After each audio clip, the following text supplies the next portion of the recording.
Hello students, welcome to all of you on my YouTube channel Physics with AK Sharma. And today we will discuss about the next topic of unit number second. तो unit number second में हम vectors के बारे में study कर रहे थे और वेक्टर्स के अंदर हमने ट्रायंगुलर लॉ और पैरेललोग्राम लॉ कंप्लीट कर लिया था। ठीक है, तो उसी के ऊपर बेस्ड एक प्रॉब्लम है, उस प्रॉब्लम को हम करते हैं। ठीक है, प्रॉब्लम क्या है? Two forces 5 Newton and 20 Newton acting at an angle 120 degree, find the magnitude and direction of resultant force. ठीक है, तो देखो रिजल्टेंट कैसे निकाला जाता है। रिजल्टेंट निकालने का हमारे पास फोर्स, एक फोर्स हमें दे रखा है F1 is equal to 5 newton, F2 is equal to 20 newton और थीटा कितना दे रखा है 120 डिग्री। हमें रिजल्टेंट फोर्स निकालना है, रिजल्टेंट फोर्स F। तो फॉर्मूला क्या होता है हमारे पास रिजल्टेंट निकालने का? R is equal to under root a square plus b square plus 2ab cos theta. यही फॉर्मूला होता है रिजल्टेंट निकालने का बेटा। तो यहां से हम कैसे निकाल सकते हैं? देखो यहाँ पे f रिजल्टेंट कितना आ जाएगा under root f1 square plus f2 square plus 2f1 f2 cos 120 degree. तो f का जो मैग्नीट्यूड आएगा दिस इज f1 कितना 5 का स्क्वायर प्लस 20 का square plus 2 5 into 20 multiply by -1/2 cos 120 होता है -1/2। ये कितने में कटेगा बेटा? 2 से 2 कैंसिल आउट। f हमारे पास आ गया f is equal to this is 25 प्लस 400 माइनस 100। ठीक है बेटा, तो ये हमारे पास कितना आ जाएगा? दिस इज, इसको कैलकुलेट करेंगे तो ये f हमारे पास आ जाएगा f इज इक्वल टू, मैं यहां पे लिख रहा हूं f is equal to under root 325 newton. ये किसकी मैग्नीट्यूड आ गई? रिजल्टेंट फोर्स की मैग्नीट्यूड। रिजल्टेंट फोर्स आएगी वो अंडर रूट 325 न्यूटन। और इसमें हम क्या निकाल सकते हैं? tan बीटा निकाल सकते हैं, क्योंकि जैसे हमने पढ़ा है कि ये फोर्स F1 ये फोर्स F2, इन दोनों के बीच का एंगल 120 डिग्री। ठीक है, ये हमें क्या देगा? रिजल्टेंट वेक्टर देगा, रिजल्टेंट। और रिजल्टेंट इसके साथ कितना एंगल? इसको हम बीटा से, तो tan बीटा यहाँ पे निकालना चाहे, tan बीटा कितना आ जाएगा? tan beta is equal to b sin theta divided by a plus b cos theta. tan beta हम यहां से कैलकुलेट कर सकते हैं। tan beta is equal to b sin theta, b 20 sin 120 divided by 5 plus 20 cos 120 degree. ठीक है, तो इसको हम कैलकुलेट कर लेंगे यहां से वैल्यूज रख करके। तो यहां वैल्यूज रखेंगे तो कितनी आएंगी, कितनी वैल्यूज आएंगी? देखो बेटा यहां पे हमारे पास tan beta is equal to 20 sin 120 की वैल्यू होती है √3/2 divided by 5 plus 20 multiply by minus cos 120 1/2 सिस 10। तो tan बीटा हमारे पास आ जाएगा, tan beta is equal to this is almost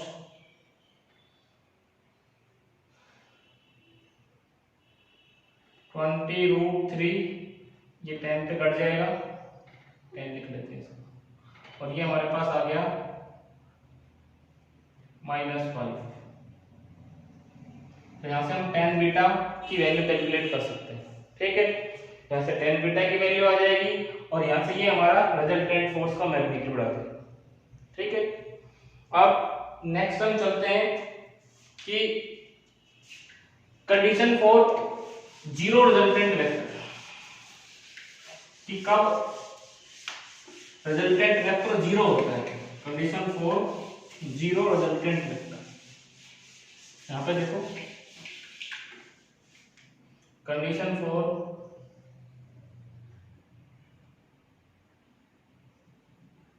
zero resultant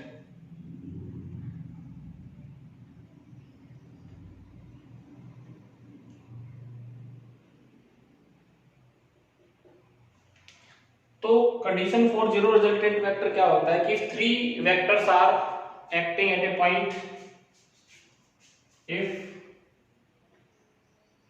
three vectors are acting at a point and at the same time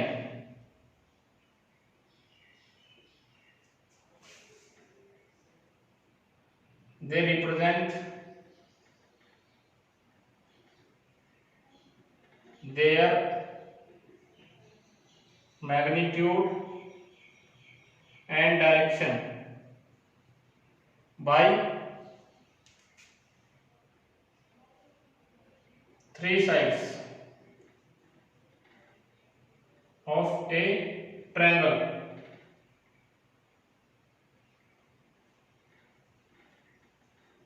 taken in same order, then their resultant is zero।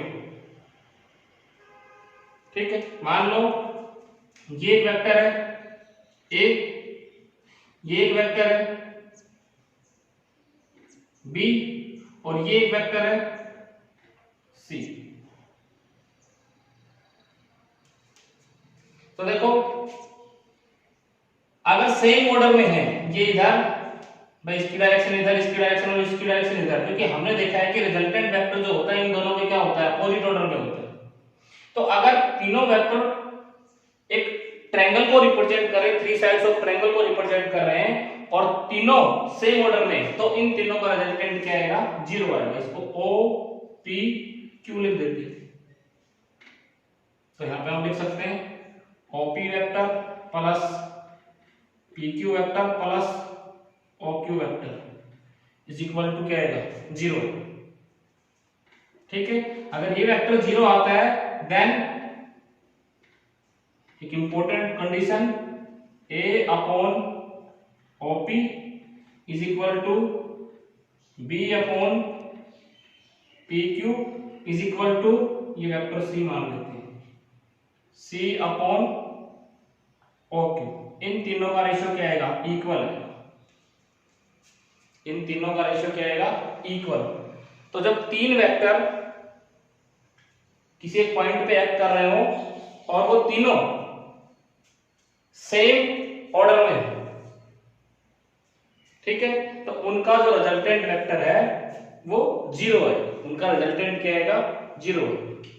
ठीक है, अब इसी के साथ हम Lami's theorem भी बता सकते हैं। लामीज थ्योरम देखो, लामीज थ्योरम क्या होती है, Lami's theorem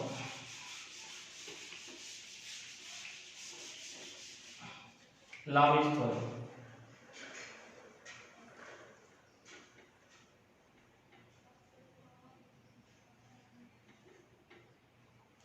if three forces acting at a point in equilibrium, अगर तीन फोर्सेस हैं और वो एक पॉइंट पे एक्ट कर रहे हैं और इक्विलिब्रियम में, इक्विलिब्रियम क्या होता है कि कोई भी ऑब्जेक्ट कब इक्विलिब्रियम में होता है, अगर उसके ऊपर जितनी भी फोर्सेस एक्ट कर रही हैं उन सभी का सम अगर जीरो आता है तो हम क्या कहेंगे कि जो हमारा ऑब्जेक्ट है वो किसमें, equilibrium. All the forces acting at a point या at an object is zero। ठीक है, सभी फोर्सेस का जो रिजल्टेंट जीरो आता है तो हम उस ऑब्जेक्ट को इक्विलिब्रियम में कहेंगे। तो यहां पे देखो, if three forces acting at a point in equilibrium, ठीक है, then each force proportional to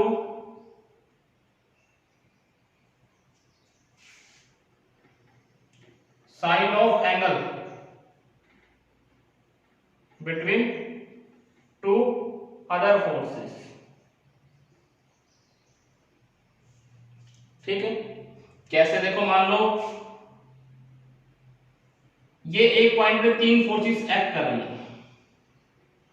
ये कोई पॉइंट है, इस पे तीन फोर्सेस, ये F1, ये F2 और ये F3, ठीक है।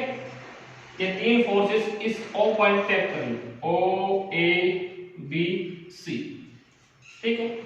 और यहां पे जो नेट फोर्स है वो जीरो लग रहा है, ठीक है। इन तीनों फोर्सेस का सम जो आ रहा है वो जीरो आ रहा है, ठीक है। तो ये ऑब्जेक्ट, ये पॉइंट जब इक्विलिब्रियम के अंदर है तो कह रहा है ये एंगल मान लो this is alpha, this is beta, this is gamma. तो लामीज थ्योरम क्या कहती है कि F1 जो होगा, F1 किसके डायरेक्टली प्रोपोर्शनल होगा, sine of between two others. तो दो के बीच का एंगल देखो, sine of angle between two others, F4 F3 के बीच में एंगल कितना, alpha, this is sine alpha. तो हम इसको क्या लिख सकते हैं, F1 is equal to K sine alpha. K क्या है, कांस्टेंट है, या K इज कांस्टेंट,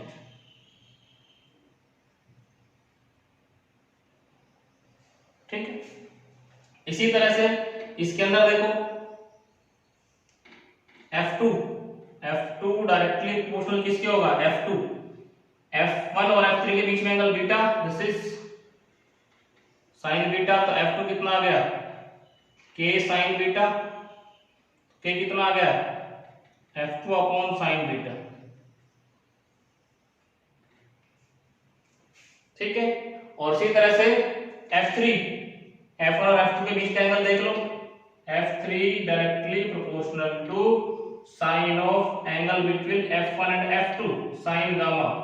तो F3 कितना आ गया, K साइन गामा, और K कितना आ गया, F3 by sine gamma.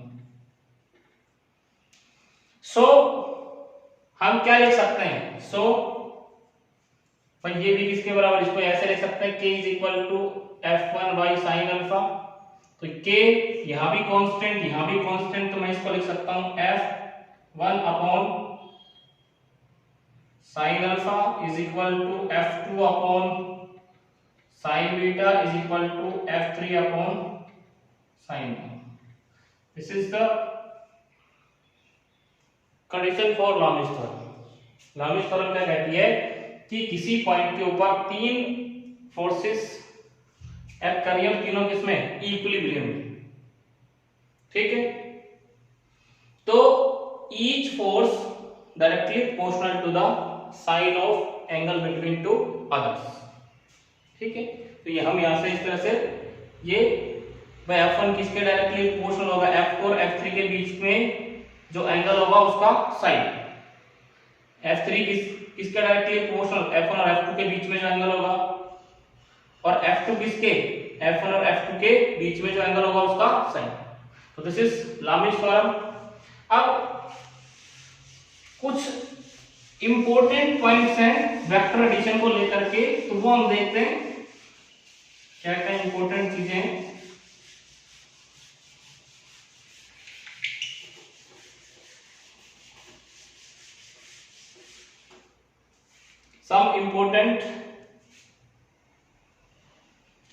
some important points about the vector addition. Now some important properties of vector addition.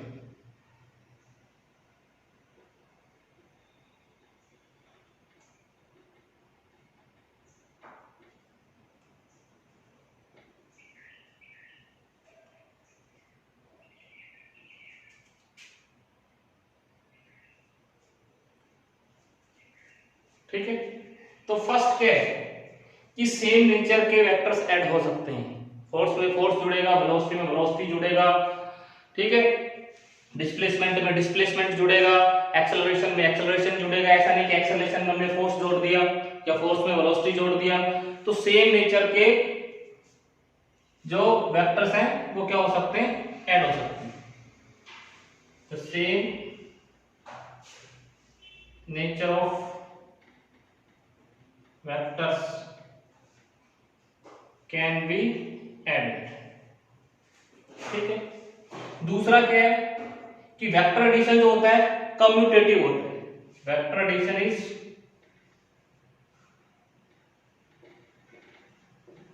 Commutative. Commutative का मतलब होता है A vector plus B vector is equal to B vector plus A vector. इसको बोलते हैं commutative law, mathematics के अंदर इसको बोलते हैं कम्यूटेटिव लॉ। तो वेक्टर एडिशन इस लॉ को ओबे करता है। और तीसरा होता है वेक्टर एडिशन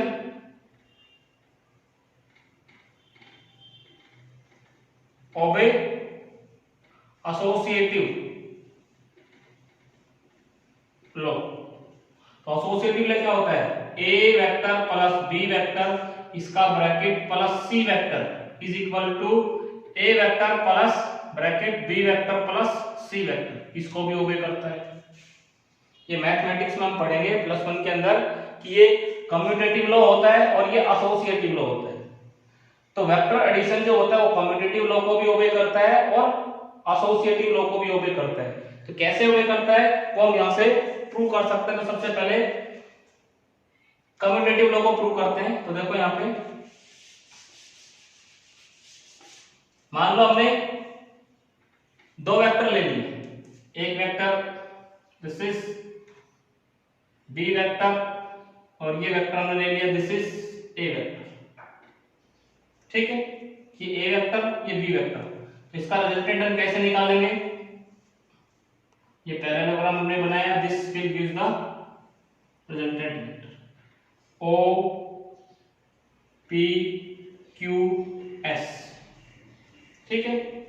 अब ये ए वेक्टर तो ये भी क्या होगा ए वेक्टर, और ये क्या देगा हमें, ये रिजल्टेंट वेक्टर देगा। तो यहां पे हम लगा सकते हैं applying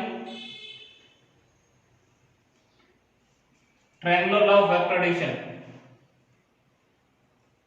vector addition in triangle, कौन सा triangle, O P Q. O P Q में लगाओ तो यहां पे दिख रहा है ओ क्यू, ये रिजल्टेंट वेक्टर है हमारा। ओ क्यू किसके बराबर, OP vector plus P Q vector, इसके और इसके सम के बराबर होगा। ये कितना resultant vector R, this is B vector और ये ए वेक्टर। इसको यहां से इक्वेशन नंबर 1 लिखते हैं। अब यही ऊपर वाले ट्रायंगल में लगाओ, applying vector law in triangle, कौन सा ट्रायंगल, ओ एस क्यू, दिख रहा है ये। तो इसका और इसका ये बी वेक्टर, तो ये भी कौन सा होगा बी वेक्टर, इन दोनों का रिजल्टेंट ये होगा। यहां लिख सकते हैं ओ क्यू, रिजल्टेंट वेक्टर किसके बराबर होगा, this is O S vector, O S plus S Q vector. तो कितना है, this is resultant vector R, this is A vector, this is B vector, this is 2। तो फर्स्ट और second से हम देखें from equation first and second.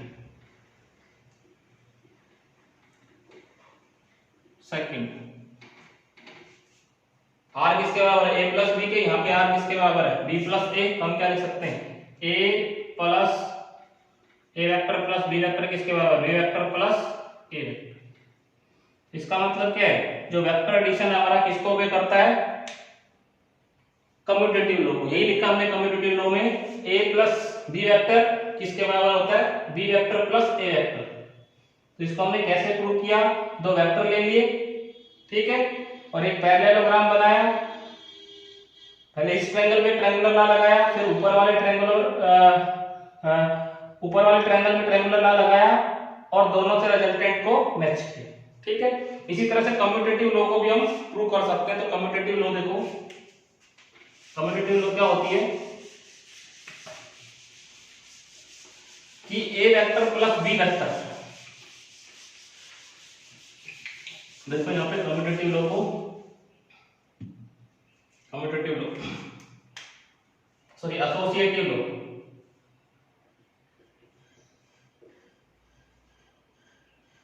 देखो यहाँ पे A vector plus B vector plus C vector bracket, A vector plus B plus C vector. तो कैसे प्रूव करते हैं, इसमें हम तीन वेक्टर ले लेते हैं।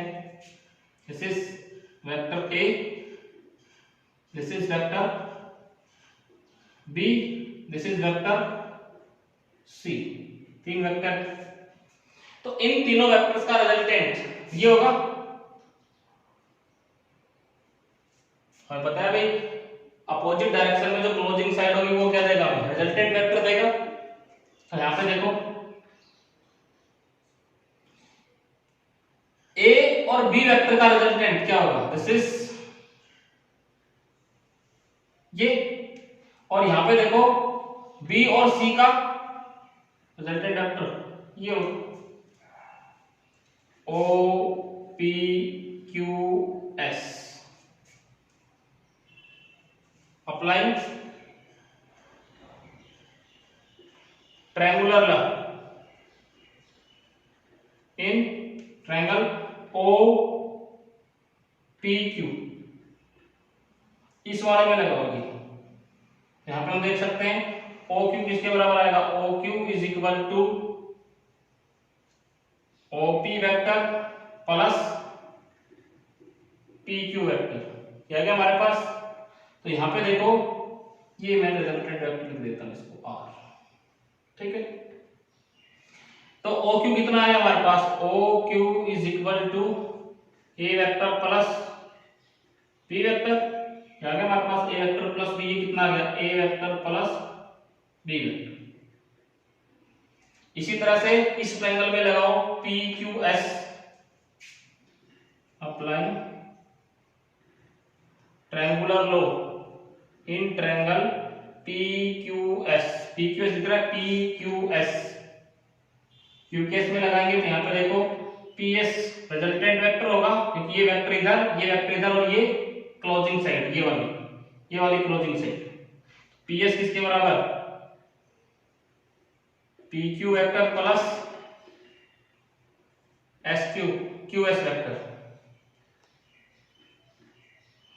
पी एस कितना आ गया हमारे पास, ये कितना बी, और ये कितना सी वेक्टर। तो ये वेक्टर, ये वाला कौन कितना आ गया, ये वाला रिजल्टेंट, इन दोनों का रिजल्टेंट जो है इस ट्रायंगल में, इस वाले में कितना आ गया, बी प्लस सी, ठीक है। अब यहां से देखो, अब इसमें हम क्या कर सकते हैं, अब दोनों केस में रिजल्टेंट निकालते हैं। Applying triangular law in triangle कौन सा, ओ क्यू एस, कौन सा ट्रायंगल दिख रहा है, ट्रायंगल देखो, मैं एक बार इसको रेड पेन से डार्क कर देता हूं, ये ट्रायंगल इसमें लगाना है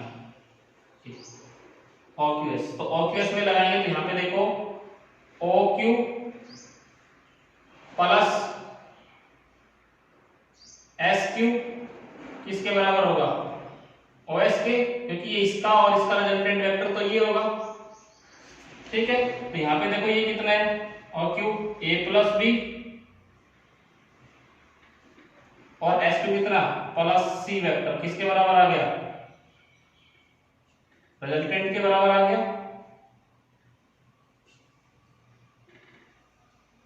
ठीक है। अब दूसरा देखो,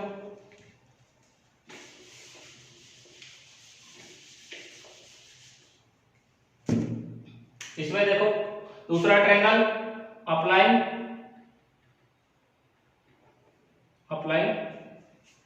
ट्रायंगुलर लॉ इन ट्रायंगल, कौन सा ट्रायंगल, ओपीएस,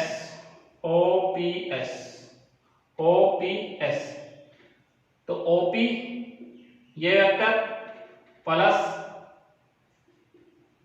पीएस वेक्टर, ये वाला वेक्टर देखो, ये वेक्टर प्लस ये वेक्टर और इन दोनों का रिजल्टेंट ये होगा is equal to OS vector. तो ये ओपी कितना, ए वेक्टर, पीएस कितना, P vector plus C vector और ये कितना, R vector. This is equation number second. अब देखो यहां से रिजल्टेंट निकालते हैं, इस वाले ट्रायंगल से रिजल्टेंट निकालने तो कितना था, ए plus B vector plus C vector, और जब इस वाले ट्रायंगल से निकालते हैं तो कितना था, A vector B vector plus C vector. इसका मतलब from equation first and second, A vector plus B vector plus C vector किसके बराबर होगा, A vector plus B plus C vector.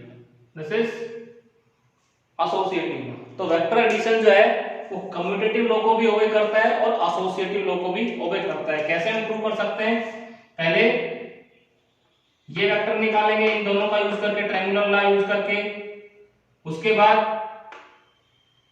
इन दोनों का यूज करके, इसका और इसका यूज करके ये वाली साइड निकालेंगे, ठीक है। फिर इस ट्रायंगल में ट्रायंगुलर लॉ लगाएंगे और एक बार इस ट्रायंगल में ट्रायंगुलर लॉ लगाएंगे, तो a plus B plus C vector किसके बराबर आ जाएगा, a vector plus b plus C vector.